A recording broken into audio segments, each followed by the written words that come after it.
यदि राम को ही भगवान मानोगे तो दशरथ का भगवान कौन था? दशरथ के पहले तो राम पैदा नहीं होता। कि सारे देवी देवता भारत में ही क्यों प्रकट हुए? जो शेर के ऊपर माँ बैठती है वो शेर दूध पीता है, क्या खाता है? माँ से खाता होता तो फिर माँ क्यों बैठी उसके ऊपर? माँ तो जो है मांस मछली को हाथ नहीं लगाती आपके अकॉर्डिंग। आप सभी को जय मसीह की। मेरे प्रिय भाई बहनों, आज इस वीडियो में हम बात करने वाले हैं, एक हिंदू बाबा होते हैं और हालांकि शंकराचार्य जी के बारे में अंतिम में बात करूंगा। पहले मैं बात करना चाहता हूं ये हिंदू बाबा के बारे में। पहले आपको मैं वीडियो दिखाना चाहता हूं। इनका कहना है कि राम काल्पनिक हैं और जिस तरीके से राम कोई भगवान नहीं है और जिस तरीके से हम ये बात करें कि जैसे कहा जाता है, बाबा का कहना है यदि राम भगवान है तो राम के जो पिता हैं उनके भगवान कौन थे। पहले आप इस वीडियो क्लिप को देखिए। यदि राम को ही भगवान मानोगे तो दशरथ का भगवान कौन था? दशरथ के पहले तो राम पैदा नहीं होता। तो उसके पहले है ना आज हुए थे, उसके पहले रघु हुए थे, उसके पहले दिलीप हुए थे। उनका भगवान कौन था? वो बिना भगवान के चलते थे। ये तो बताया है ना, हमारे वेदों में आता है, इंद्रम मित्रम मरणुम अग्निम आहुर्त दिव्य सुपूर्ण गुत्वान एकम सद विप्रा बहुधा वदंती अग्नि में मात्र अश्वान। वो परमात्मा एक है और तस्यवाचक प्रणव, उसका नाम प्रणव है। ओम। यहाँ कंफ्यूजन वाला आप एक सवाल कर दिए कि जैसे कि राम भगवान है, राम के पिताजी भी है, तो उसके भगवान कौन है? ये भी तो कंफ्यूजन वाला एक बताओ, हिंदू में तो कंफ्यूजन है। मुझे लोग आके पूछते हैं कि स्वामी जी हम राम की पूजा करें, हनुमान की पूजा करें, या शिव की पूजा करें, या देव की पूजा करें? तो ये तुम्हारा हिंदुत्व ही कंफ्यूजन पैदा करता है। इसलिए मैं कहता हूँ मूर्ति पूजा और जातिवाद जब तक हिंदुओं में है, हिंदुओं का कल्याण होने वाला नहीं है।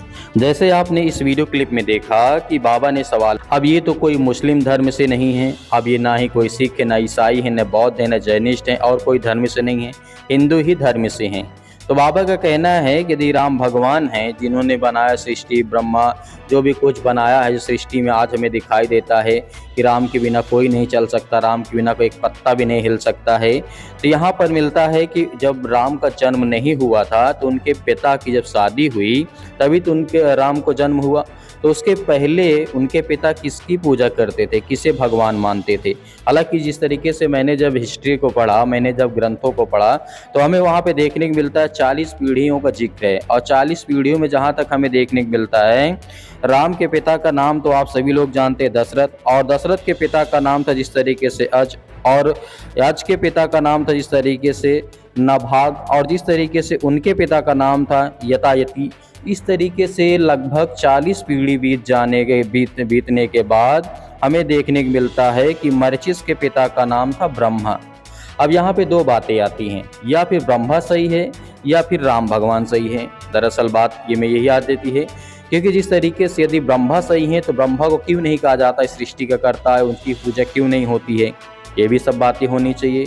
और उसके बाद यदि हम और आगे जब बात करते हैं, यहाँ पर राम भगवान को लेकर के जिस तरीके से हिंदू बाबा ने ही सवाल उठाए, और इसमें मैंने जब पढ़ा, मैंने देखा, मैंने सीखा और समझा कि यहाँ पर किस तरीके की बातें हो रही हैं।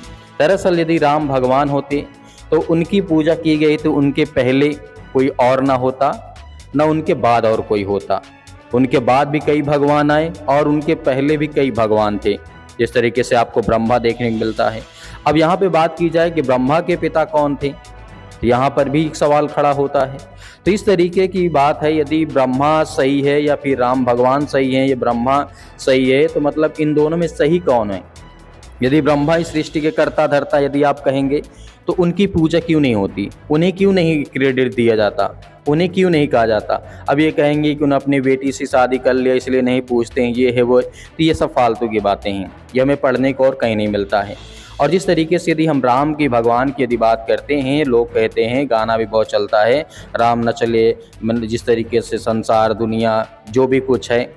अब यहाँ पर छोड़िए, अब यहाँ पर राम भगवान की बात यहीं पे ख़त्म करते हैं। अब बात करते हैं हम कि किस तरीके से शंकराचार्य जी ने कहा कि भारत में ही देवी देवता क्यों इतने आए। बाबा की पहले आप बात सुनिए, शंकराचार्य जी की बात आप पहले देखिए और सुनिए और समझिए, ध्यान से देखिएगा। यहाँ पे पहले इस वीडियो को देखिए कि सारे देवी देवता भारत में ही क्यों प्रकट हुए? जब घर बनता है तो उसमें रसोई घर अलग बनता है, सोने के लिए अलग कमरा होता है, पढ़ने के लिए अलग कमरा होता है, लोग आएंगे उनका स्वागत सत्कार करने के लिए एक अलग कमरा होता है, और इसी तरह से पूजा का एक अलग कमरा होता है। तो आपके सभी कमरों में भगवान नहीं रहते, जितने देवता हैं उन सबको कहाँ रखा जाता है आपके घर में? पूजा घर में। पूरे घर में पूजा घर में ही क्यों देवता रहते हैं? ऐसा प्रश्न आपको पूछना पड़ेगा। जो पूजा घर है उसमें हम एक अलग तरह का व्यवहार करते हैं। उसमें कोई भी ऐसा कार्य हम नहीं करते जिससे उस पूजा कक्ष की पवित्रता बाधित हो। बिना नहाए हम प्रवेश नहीं करते हैं, आदि आदि आदि। वहाँ बैठ करके हम उत्तम चिंतन करते हैं। तो ये सब जो बात है, पूजा घर की पवित्रता को बनाए रखते हुए उसमें भगवान को विराजमान किया जाता है। ऐसे ही जैसे आपका घर है, ऐसे ही ये विश्व भी भगवान का घर है। अब उसमें कहाँ रहना है? जहाँ लोग पवित्रता से रहते हों, पूजा घर हो।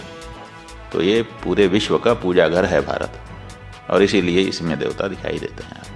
जैसे आपने शंकराचार्य जी की बातों को सुना है, अब यहाँ पे क्या लॉजिक दिया गया है, एक घर का दिया गया है। जैसे कि घर होता है, घर में पूजा का स्थान अलग होता है, खाने का स्थान अलग होता है, डाइनिंग टेबल का अलग होता है, बेड अलग होता है, वॉशरूम अलग होता है। मतलब हर एक चीज़ का अलग अलग डिपार्टमेंट होता है, अलग अलग चीज़ें होती हैं, अलग अलग होना होता है। उसी तरीके से यहाँ पर उदाहरण दिया गया है। लेकिन मैं पूछना चाहता हूँ, और यहीं पर बात करते हैं कि शंकराचार्य जी ने कहा कि जो विश्व है उनका घर है, तो विश्व तो उनका घर है, तो भारत ही क्यों है? क्योंकि भारत में पवित्र लोग रहते हैं। क्या रहते हैं? पवित्र लोग रहते हैं। अब मैं आपको एक वीडियो दिखाना चाहता हूं। अगर भारत में पवित्र लोग रहते हैं तो आप इस वीडियो को देखिए, जिस तरीके से इस वीडियो में कहा गया है। जो शेर के ऊपर माँ बैठती है वो शेर दूध पीता है, क्या खाता है? माँ सिखाता होता। तो फिर माँ क्यों बैठी उसके ऊपर? माँ तो जो है मांस मछली को हाथ नहीं लगाती आपके अकॉर्डिंग। मंदिर के अंदर जब एक ढोलकी बजाई जाती है, ढोलकी का जो पूड़ा है वो किस चीज का बनता है? तो आप तो मांस मछली को हाथ नहीं लगाते, उसी के ऊपर राधे राधे कर रहे होते हो आप तो तब नहीं आपका जो है मतलब धर्म भ्रष्ट होता। आप के मानने या ना मानने से धर्म को कोई फर्क नहीं पड़ता। अगर आप मानोगे नहीं तो क्या वो चीज नहीं है? वो फिर भी उसका अस्तित्व रहेगा, क्योंकि ये सत्यता है। इस तरीके शंकराचार्य ने कहा कि भारत में पवित्र लोग हैं, इसलिए यहाँ पे ज्यादा देवी देवता पाए जाते हैं। और इस वीडियो को देखने के बाद आपके मन में क्या आया? जो चमड़ा होता है, मंदिरों में जो ढोल बजाया जाता है, वो किसका चमड़ा होता है? जानवरों को होता है। और हिंदू धर्म में अलाउ नहीं है, हिंदू धर्म में अलाउ नहीं है, चमड़े का वर्जित है। तो यहाँ पे आपने देखा। और उसके बाद जो जितनी भी देवी देवताएं हैं, कोई शेर पे बैठा है, कोई कहाँ पे बैठा है, कोई कहाँ पे बैठा है। यहाँ पे ये भी जिक्र किया गया है कि शेर तो मांस खाता है, मांस खाने वाला, तो उसके ऊपर कैसे सवार हो सकती हैं? तो शंकराचार्य जी के कहने का मतलब है कि भारत देश पवित्र है, यहाँ के लोग पवित्र हैं, इसीलिए यहाँ पर क्या कहते हैं, देवी देवता पाए जाते हैं, अमेरिका में नहीं। अब मैं आपको वीडियो एक और दिखाना चाहता हूँ, इस वीडियो को आप देखिए। न राम के बिना, अब बताइए तो फिर राम को मानने वाले पाकिस्तान, श्रीलंका, अफ्रीका और अमेरिका में क्यों नहीं है? क्यों नहीं है? और जब दुनिया राम के बिना नहीं चल रहा है तो राम की पत्नी सीता का अपहरण हो गया, उस राम को पता ही नहीं चला कि अपहरण करता कौन है। जो ब्राह्मण हमें नीच कहता है, रामायण जो तुलसीदास ने लिखा, उस रामायण में दलित पिछड़ा का जिक्र है, शूद्र का जिक्र है, लेकिन मुस्लिम का जिक्र क्यों नहीं है? तुलसीदास मुगल के बाद रामायण लिखने का काम किए। यही है दलित पिछड़ा को मानसिक गुलाम बनाने का। और हिंदू शब्द अरबी का मुगलों द्वारा गाली दी हुई शब्द है। अब पूछिए पंडित से कि हिंदू की धर्म की स्थापना कब हुई? हिंदू के धर्म का स्थापक का नाम बताने का काम करो। सभी धर्म का स्थापक का नाम है, देश है, लेकिन हिंदू का नहीं है। यह एडॉप्ट किया है। और ब्राह्मण अपने आप को हिंदू नहीं कहता है, वो आपको बुड़बक बना के सत्ता की राजनीति कर रहा है। आपने इस वीडियो को देखा, अब इसमें आपको क्या समझ में आया? जाता है राम भगवान, मतलब सब कुछ कहा जाता है, और देवी देवता को कहा जाता है।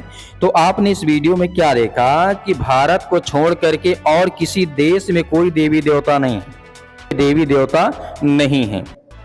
ये बात आप अच्छी तरीके, अमेरिका, जापान, जर्मनी, चीन या फिर अपने आस पड़ोस के पाकिस्तान जो हमसे अलग हुआ, उसके पास कोई देवी देवता हो तो बताइए, नहीं है।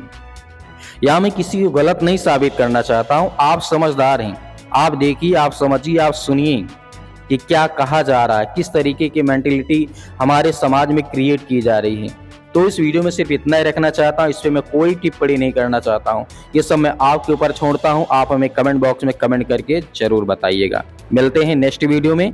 यदि आपने चैनल को सब्सक्राइब नहीं किया, चैनल को सब्सक्राइब करें, बेल आइकन को प्रेस करके रखें।